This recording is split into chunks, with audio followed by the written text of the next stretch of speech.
Hi everyone, Beth Sager with a Lex Local, and today we have the pleasure of speaking with Don McKenna. Hi Don. Hi. How are Thank you? you for having me. Oh, happy to have you.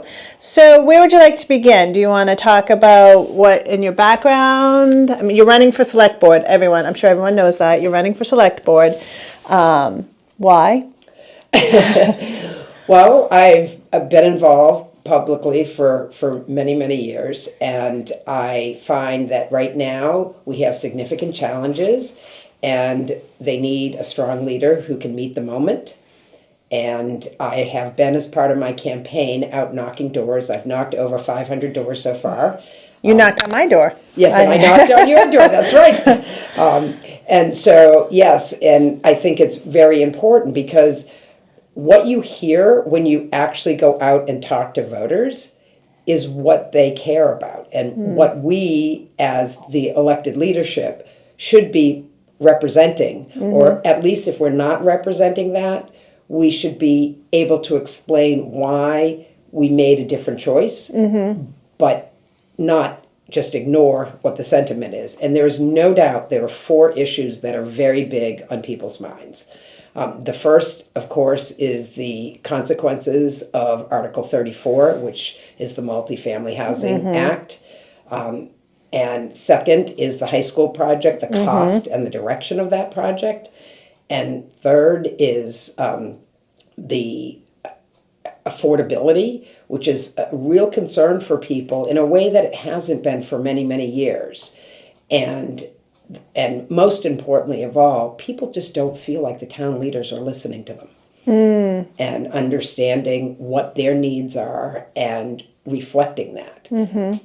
And so for those reasons, I decided that I could be that strong leader and could help with those issues. I built coalitions.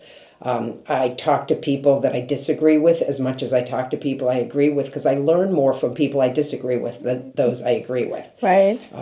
My dad always had this great saying that if he sent me downtown for a 5-minute errand, it would take me an hour, because I engage with the public. I love the residents of Lexington, and I'm passionate about serving their needs and helping them make the town work for them. Okay. All right. Is there anything in your background that like you feel like has helped you create that skill set?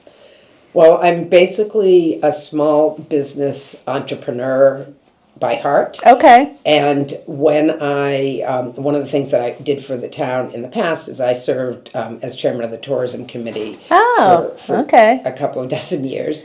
And we built a visitors-based economy in Lexington. We took what used to be, when I first was more active, and took a look at that and said, people complain that visitors come to Lexington, they stop at the ballot green, and they leave. Right. And that was partially true. And frankly, we didn't have many things for the visitors to want to stay here for. So over the years, we've done a number of things. We started by building the Liberty Ride, which, for those who don't know, is a guided trolley tour of Lexington and Concord. Took a lot of flack for bringing it to Concord because people want that time and money to stay in Lexington, understandably. But what they didn't understand, and frankly, as somebody who grew up in Lexington with Concord as our rival, I kind of understood and was probably the proponent of it initially, is that, yes, it's nice to have people be in Lexington and spend their time and money here, but when you say Lexington, people think Kentucky. When you say Lexington and Concord, they think Massachusetts. And so slowly, after running it for 3 years, I realized that we could do more for the town economically if we included Concord. And so we added Concord. And what I say to everybody who's concerned about that, they come to Lexington. They now have a visitor center that we worked really hard to build to meet those needs. That we take them on the trolley and then we bring them back to Lexington. So when they're done with their visit, they walk into Lexington Center and go to the shops, go to the restaurants. We did a lot in the early days of the Liberty Ride to make sure that We had coupon programs so that people would want to go in even if they hadn't planned to, because anytime you give somebody something for free, whether it's a cup of coffee to go with a sandwich or a pair of socks if you spend so much money at Michelson's, it makes them want to stay and go. And so that, the Liberty Ride, we actually won an award from the state for it because it was the most creative marketing that had been done at the time. And so those are the type of things that I do. I look at something, and for years, since the bicentennial actually, they had tried to start a similar type service, but people couldn't agree on things. Of course, the infrastructure for purchasing or operating a trolley can be very expensive. But I took a look at, as a member of the select board at the time, I took a look at the L'Express contract and saw that we had a provision that we could add a vehicle at any point for the same rates. Oh. So what I did was I called the company and said, would you give us another vehicle so that we could start this service at the same rate? And they said, yeah, it's in the contract. We can do that. And so from there, we built it. Wow. That was smart. Yeah, but it's those type of outside the box thinking that I'm really good at. And I have an ability to see the big picture and see the steps to get there at the same time. And so over the years, one of the real benefits of what we've done with tourism is that we have now tripled the revenue from hotel and meals tax that we used to get when we first started. So I think that kind of leadership and creativity is needed when you're dealing with challenging issues. So what is your viewpoint on the high school? So I believe we need a new high school. I went to Lexington Public Schools. My husband went to Lexington Schools. For those of you who don't know, although I've said it a lot, I grew up in Lexington. I moved here when I was 5 from Arlington, so I was close by. But my husband has lived here all his life. And we met in 2nd grade at the old Franklin School. We always said we were going to have 2 kids, get married, and live on the Battle Green. And we do. Oh. So, I was able to fulfill that dream, and I love history, and my children are still close, which is great. So, yeah, in terms of the high school project, the important thing is we need a new high school. I don't support the notion that we should do it in stages as build one building and then wait a couple of years and figure out what to do next.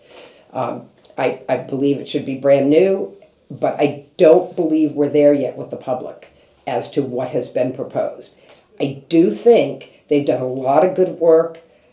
There has certainly been a lot of meetings about it, but going back to my public engagement piece, people don't feel that. They don't think that we have engaged with them. And an example that I use is that when the school building committee, which is responsible for the project, has made various meetings available, they do a lot of talking at them. And in particular, when they're having their formal committee meetings, they will discuss an agenda, they will discuss their positions, they will take their votes, and then they will say, is there any public comment? And people feel like, what's the point at that point? Right? So it's the meaningful engagement. And I was actually the one years ago who said when we were doing the school building projects years ago, and I was a full supporter of them, that you need to go out and have meetings, because if you don't, then people will say you have not addressed the issue. And so I got people to start really having meetings. But now it's become a little bit more of an exercise to say, well, we've had so many meetings. That's not the point. Talking to the voters, understanding their needs and what they think is right. And what I also find very important is often you get involved with your own group and your own special interests, and you don't see the bigger picture. And with a project so large, number one, you need more than just the school families to support this. You need a debt exclusion, which is going to require the votes of many people, and there are people of all age groups. And in particular, when you throw out a number like $650 to $700 million, that's a huge ask. And I want to be able to say to the voters that I have done everything that I can to look at that project, make sure it's everything we need, but no more, make sure it is, in fact, addressing all the needs, and make sure that there's broad consensus about it. At the same time, going back to the affordability piece, it's critical to me that we understand that people of all ages are finding now that it's getting harder and harder to afford to be in Lexington. And the way you do that is you grow the revenue, like we did with the hotel and meals tax, and you look at creative approaches to economic development. So that's one thing we can do. We can make sure people understand that we have been putting money aside for a number of years to help lower the burden each year on an annual basis and try to keep the tax is by growing, only a few percentage points a year as part of this debt exclusion. We've timed the high school in such a way that some of our debt that we've had that was long-term debt was coming off. Mm-hmm. So all of those things help, but it doesn't solve the bottom line problem of making sure people understand and making sure we've really done all the work. We've done some of it, not all of it. All that being said, I do think it can be done within the current timeline. Mm-hmm. I do believe that the schematic process, which we're in the middle of right now, that needs to go back to the state for approval, we can look at it. But there has to be a willingness of all parties to do that. And I think my track record, my credibility, and my leadership can help us bring that process together to let people have meaningful discussions about what the right move is. And I would say the one other thing on affordability that really concerns me is we've been talking a lot about the cost of the building, which is going to add 10 to 14% to people's taxes. That's a lot. We haven't talked about the operating implications of that. And all of these things that we're doing in town affect the operating costs.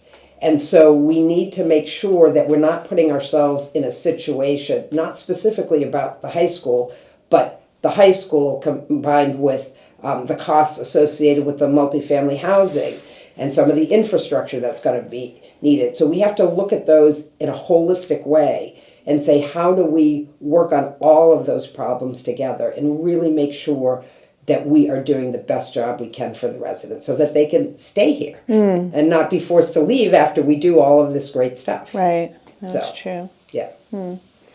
Is there anything else you want to share that, to the public? Well, what I personally want to do is ask you for your vote. I am very passionate about this town. I care about the residents. I listen, I work hard, and I would really appreciate your vote so that I can help with these projects. And I think the one other thing that I think people do need to know is my position on the multifamily housing. Yes. So I will say in 2023 that I knew that what was being proposed was going to overwhelm this town. And I pulled together a group of people who had differing views, building that coalition like I do every time there's an issue. And I said, let's figure out what we can do to support the MBTA Communities Act, to meet and exceed what we all need to do as a responsibility in the state, but that we do it in a way that allows us time to plan and build into our own operating budget the infrastructure that we're going to need and support. If people look up the votes at all, it's called the McKenna Amendment, and that was because I led that process with a number of people who joined on board, and unfortunately, at the time, it lost by 6 votes. And that was despite the unanimous opposing of my motion by the current select board, the unanimous support of the planning board who opposed the amendment. Excuse me, not unanimous. There was one person who voted for it, I should say that. But it passed only by 6 votes. And so at that point, we got what we got. Now everybody's coming and seeing, wait a minute, not only did we pass what we passed 4 times the amount of acreage. We were required to pass 50 acres. We passed 228 acres. We put no density limit in it, even though in the state legislation, they suggested a 15 units per acre. Right. We have buildings that are coming as far as 80 units per acre. And that is unsustainable.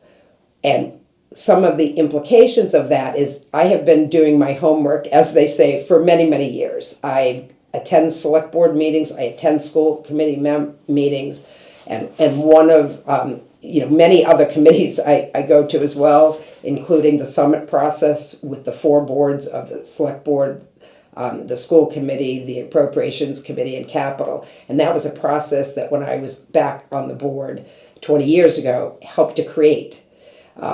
But going back to the MBTA community, so understanding that, I also attend all the select board budget hearings.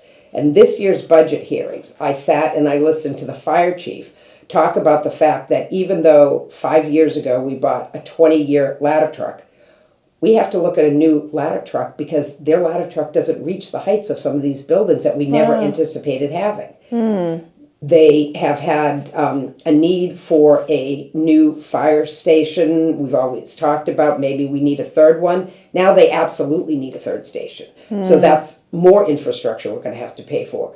The DPW, the water and sewer, just in one particular neighborhood where we know there's a multi-hundred unit project going, they already have sewer capacity issues. So what kind of sewer capacity increases are we going to need? So when the citizen last spring, people asked me, well, let's put something on the town meeting warrant, and I said, until people see these projects, they're not going to really understand. And so we waited, and this fall, a citizen came forward to me, Carol Sarsadote, who's a real hero to this town for stepping forward. She came to me and asked if I would help her. Because it's extremely complicated to do zoning, and she knew nothing about the town meeting process.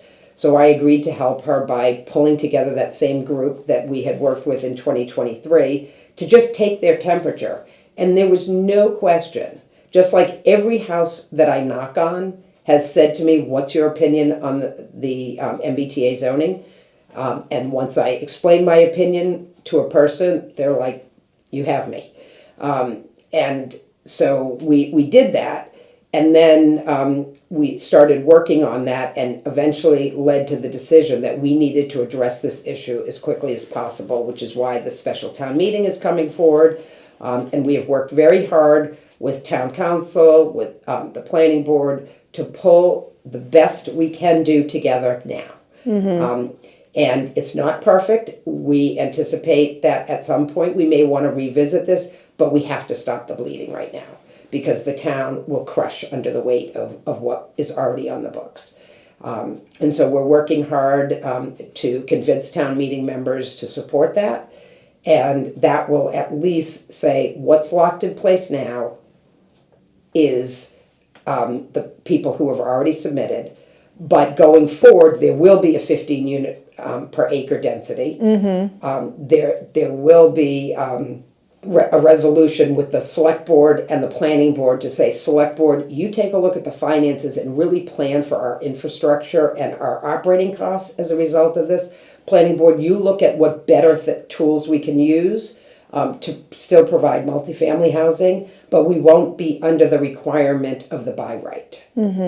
So, and that, in a nutshell, is what we hope everyone will come out on March 17th, so that town meeting can hear from the voters. And, and so that's it. So again, I just personally ask for you to consider voting for me. I'm more than happy to talk with anybody personally who needs more information about me, and they can reach out to me through my website, which is just donmckenna.org, and I'd be happy to make it happen for people. And whatever you do, whether you're voting for me or somebody else, please go vote. Don't only vote for the select board, but vote for every board and also for the town meeting members because it matters this year like it's never mattered in years. Thank you. Thanks. Appreciate your time. Thank you. Wow.